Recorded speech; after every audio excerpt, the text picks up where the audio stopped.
किया जाता है कि यहाँ पर 5 कृपया करके अपने धरने को यही शांतिपूर्वक समाप्त कर दें। तो आप परमिशन लेके दोबारा धरना कर सकते हैं। आप सभी को सूचित किया जाता है कि अपने धरने को अपने जनता से शांतिपूर्वक चले जाए आए हैं। सभी को सूचित किया जाता है कि सुप्रीम कोर्ट की प्रदर्शन की अनुमति है। अगर आपको आगे कभी धरना करता है कृपया करके परमिशन लेके और अपना धरना कर सकते हैं। एक बार पहले अपना पूरा परिचय। एसएससी का पेपर ट्रांसपेरेंट चाहिए, पहली चीज।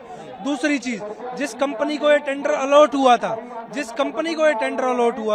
सेंटरों को पेपर कंडक्ट कराने में वो कंपनी विफल दिखी है। आज से जब इंदौर में पटवारी घोटाला हुआ था तब भी सेम कंपनी को टेंडर हुआ था, वो कंपनी वहां से ब्लैकलिस्ट होके आई थी और उसी कंपनी को देश का सबसे बड़ा एग्जाम यूपीएससी के बाद होने वाला उस कंपनी को टेंडर दे दिया जाता है। तो सरकार की विफलताएं बताती है कि जो छात्र पढ़े लिखे शिक्षा संस्थानों से निकलकर अगर एग्जाम देने जाएगा तो वहां हमें घोटाले देखने को मिलेंगे, जिसके विरोध में आज छात्र बैठे। हमारी मांगे सिंपल थी, एसएससी कमीशन के सामने अपनी बात रखनी थी। वहां पुलिस को अवगत कराकर हमारे टीचरों, अध्यापकों, अध्यापिकाओं के साथ ऐसे बर्बरता के साथ उठाया गया है जैसे वे अपराधी हों। कम से कम पैनल 100+ टीचर्स का था जो जाकर मीट करना चाहता था। पीसफुली मुलाकात कोई नहीं हुई किसी से भी।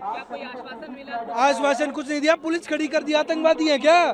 देश से सवाल पूछ रहे हैं, अपनी सरकार से सवाल पूछ रहे हैं, अपने डिपार्टमेंट से सवाल पूछ रहे हैं। आगे की रणनीति है, जब तक ट्रांसपेरेंसी नहीं बनेगी ये आंदोलन यूं ही चलता रहेगा। एसएससी का जो छात्रों का हक है उनको हम लोग दिलाकर रहेंगे। 5 बजे का अनाउंसमेंट करेंगे। क्यों? सरकार से फोन आ रखा है। कोई भी मुद्दा भारत देश में ज्वलंत नहीं होना चाहिए। अगर वो मुद्दा आग पकड़ जाएगा तो इनकी सरकार की, इनकी सीटों पर खतरा आ जाएगा। वो खतरा सरकार नहीं लेना चाहती। मैं आपको बता दूं, यहाँ अभी अनाउंसमेंट हो चुका है कि आप यहाँ पर धरना नहीं कर सकते। ठीक है, हमारा दोष क्या है, हम शांति से खड़े हैं, बैठे हैं, बच्चे बैठे हैं। ये बच्चे बिहार से आए हुए हैं, उत्तर प्रदेश के, हरियाणा, राजस्थान के। हम आराम से बैठ करके अपनी बात रख रहे हैं। हम सिर्फ ये चाहते हैं कि जो लूप होल सभी एग्जामिनेशन में चल रहे हैं, हाल फिलहाल में जो एसएससी में हुआ है, ठीक है, जो घोटाला हुआ है या फिर जो उनकी जो जितना भी इंफ्रास्ट्रक्चर वो ठीक से काम नहीं कर रहा, हम ये चाह रहे हैं कि वो ठीक हो जाए। बस इतनी सी हमारी डिमांड है। कोई भी व्यक्ति आया या कोई आश्वासन या कुछ किसी भी सम्मानित पदाधिकारी की तरफ से कोई भी व्यक्ति हमारी तरफ से मिलने नहीं आया। और उसके अलावा जो वहां पर पुलिस ऑफिसर्स थे उन्होंने हमें रोका, और सिर्फ रोका नहीं, हम सिर्फ ये कह रहे थे कि आप किसी सम्मानित पदाधिकारी को बुला लाइए, हम सिर्फ बात कर लेंगे। उन्होंने इतनी सी बात पर सिर्फ ये बोला 10 सेकंड में खाली कर दो नहीं तो पिटाई कर देंगे। जितनी भी हमारे साथ में फीमेल फैकल्टी थी उन सबको मेल कांस्टेबल पकड़ के बस में भर रहे थे। उसके साथ में हमारी पिटाई लगाई गई। हम सभी टीचर्स वहां पर थे, हम सबके पैरों में डंडे लगाए जा रहे हैं, सर के हाथ में मार दिया। हमारा कैमरा पर्सन था, ठीक है, उसके टांग तोड़ दी गई है।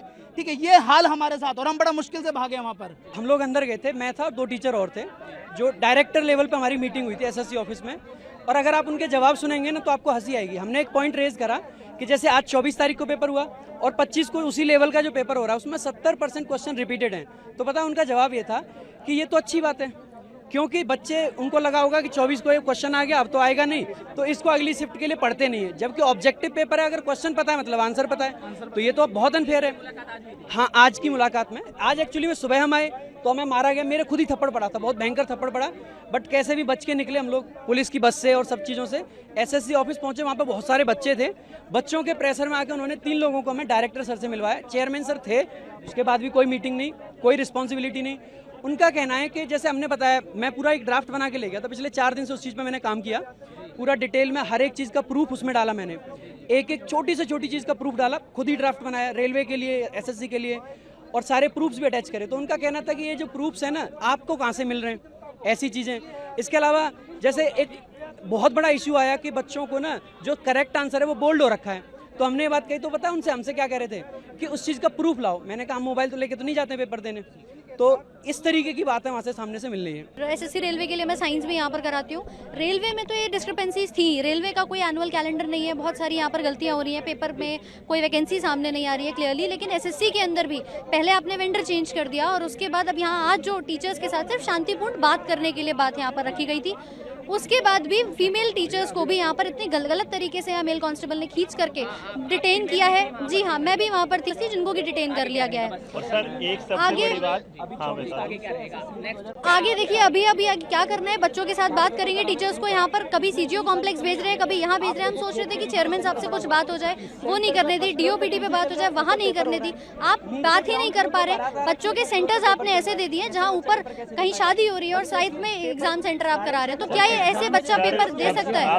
पेन नहीं है, कोई फैसिलिटी माउस कीबोर्ड की नहीं है, इतनी सारी प्रॉब्लम्स हो रही है और उसमें आप सोच रहे हैं बच्चा पेपर दे पाएगा। ये बड़ा छोटा था। 13 तारीख से सीजीएल का बड़ा एग्जाम होने वाला है। अगर एक छोटे एग्जाम में ये परिस्थिति है तो सोचिए 35-40 लाख जो जाएंगे 13 तारीख से, उनका क्या हालत होने वाला है। तो 27,92,000 स्टूडेंट्स को कैसे एग्जाम कंडक्ट कराएंगे जब जो सिलेक्शन फेज का जो। सर मैं जस्ट अपना एग्जाम सेकंड शिफ्ट का देके आज यहाँ आ रहा हूँ और मेरे पेपर में खुद सिस्टम बंद हो गया और मेरा 5-6 मिनट वेस्ट हुआ। मैंने वहाँ भी शिकायत की पर वहाँ पे कोई एसएससी का पर्सनल सुनने को रेडी नहीं है। मुझे जैसे ही पता लगा कि टीचर्स हमारे पक्ष में यहाँ पे एकत्रित हुए हैं तो मैं प्रोटेस्ट में यहाँ पे आ गया सीधे एग्जाम के बाद। आगे के साथ सर हम प्रोटेस्ट में जब तक इनके साथ है, हमारा कार्य ये है कि रिफॉर्म्स नहीं होंगे जब तक नहीं। एग्जाम कैसे भी कितना भी टफ कर लें, बस उसका कंडक्ट जो एग्जाम का कंडक्ट का है वो फेयरली हो, तो हम उसके लिए हमारी वो डिमांड है। जो एसएससी का जो पेपर ले रही है एडुकेटी कंपनी, अच्छे से ले। जो ऐसा नहीं है 300-300 रुपए में जो लेबर की तरीके इन्विजिलेटर हैं, रील्स नहीं संतुष्ट हैं उनसे हम, कि उनको माउस तक सुधारना नहीं आता है कि नहीं माउस को इसको बदल दें, उसी में 15 मिनट खपा रहे हैं। और 1 घंटे का टाइम में अगर 15 मिनट ऐसे चला जाएगा तो पेपर कितनी देर में करेंगे हम लोग? मांग क्या करते हैं हम? तो ये कहते हैं अच्छे से पेपर करवाए सरकार, एसएससी कंपनी, ठीक, अच्छे से, या फिर टीसीएस को दे जो पहले एग्जाम कराती थी। सर मैं ये कहना चाहूँगा, पहले तो एसएससी ने टीसीएस से करवाती थी, फिर वेंडर इन्होंने एडुकेटी को दे दिया, जो कि 2022 में ब्लैक लिस्ट हो गई थी। जब black list company black list है, उस पर आप ट्रस्ट कैसे कर सकते हो? कोई तो पॉइंट होगा ना जिस पे आप ट्रस्ट कर पाओगे। ये पॉइंट इन्होंने दिया।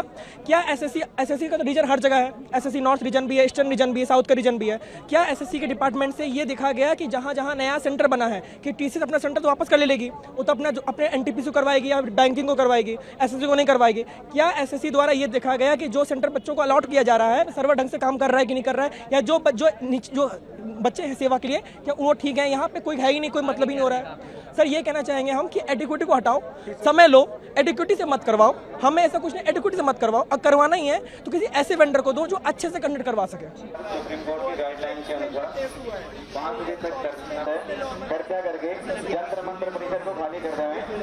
सुप्रीम कोर्ट की गाइडलाइन के अनुसार खाली करवाने की तो दिक्कत है।